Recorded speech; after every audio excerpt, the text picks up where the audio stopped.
As the aviation industry in the 1950s and 60s embraced supersonic speeds, defined avionics theory, and toyed with eccentric airframe designs, the A-7 Corsair II stood out as a peculiarly fascinating story. The Corsair II was a unique-looking warplane that lacked the supersonic capabilities of many aircraft of its time, but whose reliability and versatility allowed it to stay in service even when its flashier counterparts were being replaced by more ambitious proposals, and it quickly became a crucial asset for the US Navy. Developed for the Vietnam War, the Corsair II proved to be a trusty and devastating strike aircraft that traded over-the-top features for a formidable range, increased payload capacity, and an affordable price. With its iconic oversized air intake and unique airframe, the warplane would be nicknamed the Sluf, or Short Little Ugly Fuck, by the Navy crews. Still, there was nothing ugly about its performance.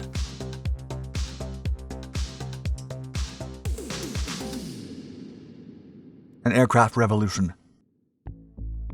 As early as the 1940s, the American combat aviation industry underwent a drastic and hectic series of shifts and evolutions that resulted in the turbulent and breakneck development of dozens of fascinating warplanes, each more ambitious than the last. The concept of avionics was just being defined, and aircraft manufacturers focused on incorporating supersonic technology in most of their newest designs. The bold proposals resulted in unique and innovative airframes that often suffered from short operational life.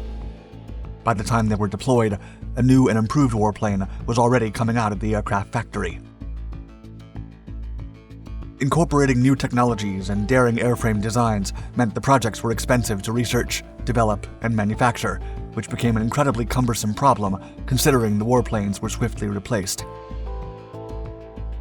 Then, as the US fully entered the Vietnam War, its leading seaborne aircraft was the A-4 Skyhawk, an agile and reliable vehicle that was reaching the end of its operational life. The Vought Corporation was eager to develop a replacement, as its short-range and light payload capabilities were rendered obsolete for modern warfare scenarios. The ever-evolving philosophy of the time led Vought to create formidable and ambitious designs like the tailless F-7U Cutlass or the influential supersonic F-8U Crusader, which stood out as a remarkable weapons platform.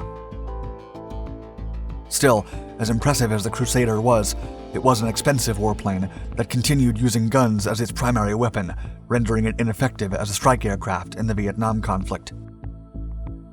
The US Navy needed an affordable and reliable strike warplane that put aside all the bells and whistles driving development costs through the roof and centered on an outstanding operational range and superb strike performance. To reduce costs even further, the new aircraft had to use the airframe of an already existing warplane, and Vought believed the Crusader was the perfect starting base for such a design. Less is more.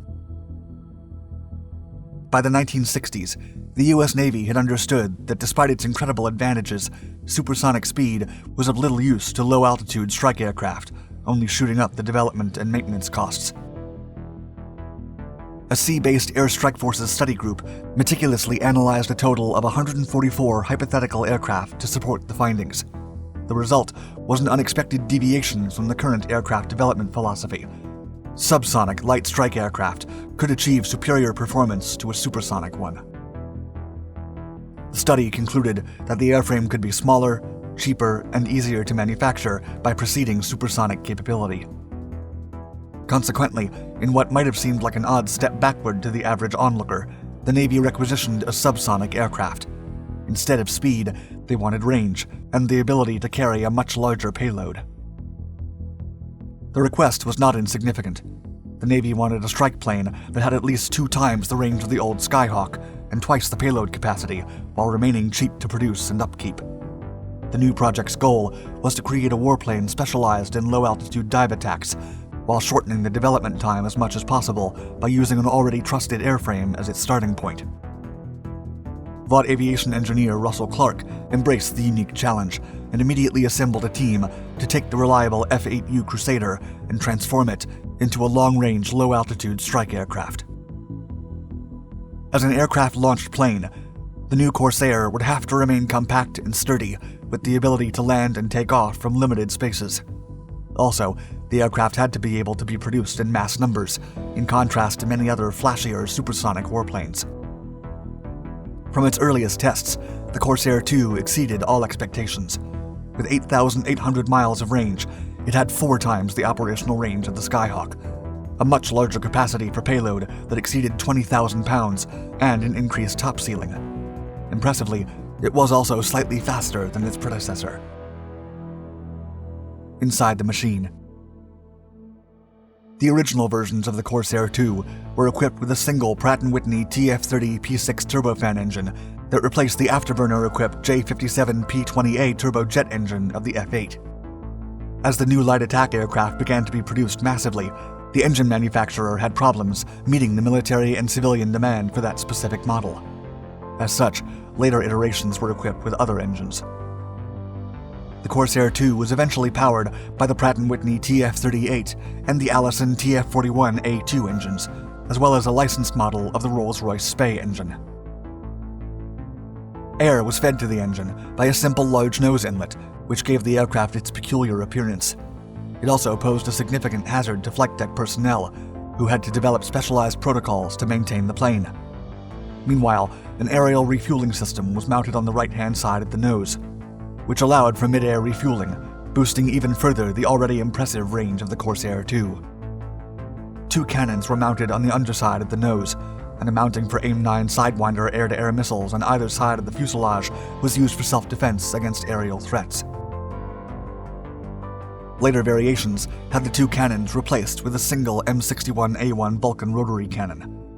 To reduce susceptibility to ground fire, the flying control hydraulic systems were triplicated. Other systems improved, and much of the fuselage had reinforced armor protection.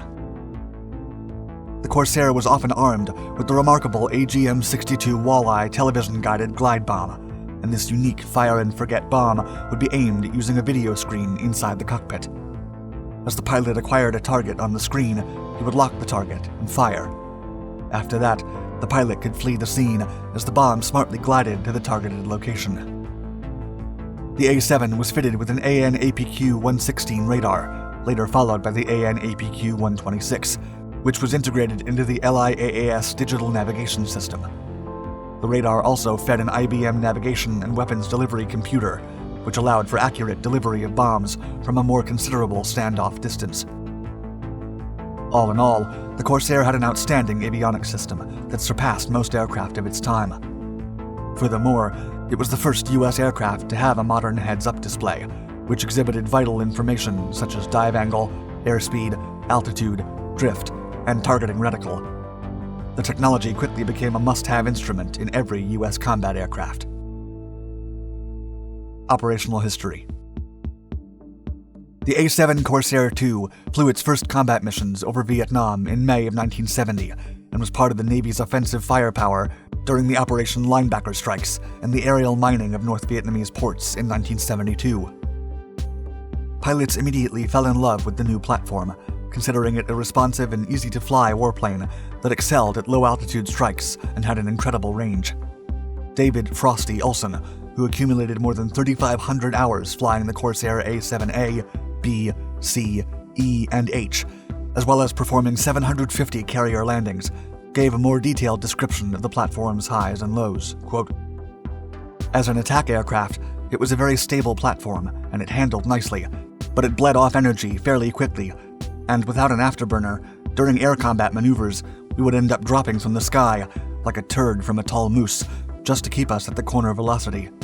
Still, in the right hands, an A-7 could do a tolerable job, but it wasn't a fighter aircraft, although its fuel capacity also made it an airborne tanker." A total of 1,500 warplanes were built, and the Corsair II became the backbone of aerial carrier-launched operations during the conflict, with up to 854 models participating in over 97,000 sorties. Most of the missions carried out by the A-7 would continue to be low-altitude dive strikes that stood out for their reliability and bullseye accuracy. Ultimately, the Corsair II only lost 54 units throughout its combat service in the Vietnam War.